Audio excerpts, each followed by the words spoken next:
Never judge a book by its cover. This is the best thing you'll see today. The Barber by Jack Cunningham. I called my barber, said, can you get me in? They said, yeah, come this afternoon.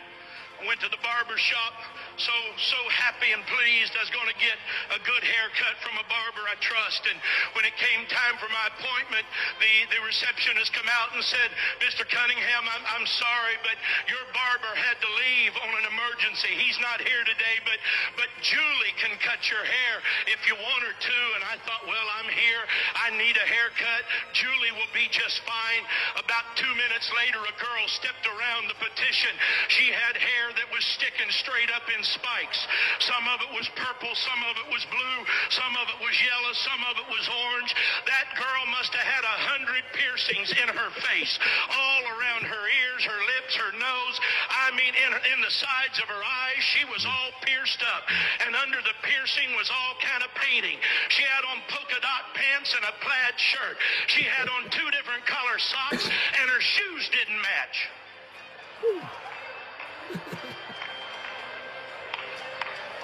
She said, I'm Julie. Are you Jack?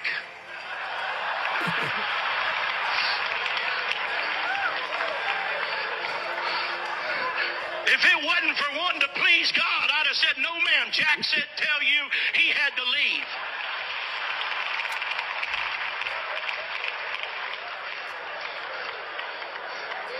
And I thought, well, I'll just endure it. And I went and sat down, and I did like I do too often. I thought I'll just go to sleep.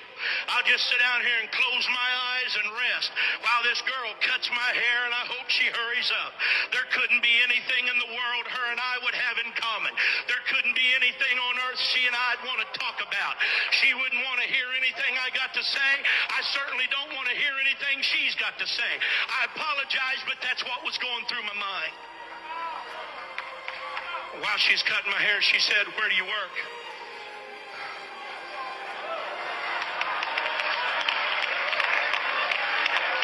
So I work over here at the World Evangelism Center, go to the end of I-70 and right where it butts into 270, that big building right there. And she said, oh yeah, I was there the other day. I said, you were at World Evangelism Center the other day? She said, yeah, you have a bookstore in there, don't you? I said, yes, ma'am. She said, my mama is a cocaine addict. My uncle is a hopeless cocaine addict. She said, somebody gave my mama one of those videos on Left Behind, and she said, we all sat down in the living room and watched it, and she said, I don't know nothing about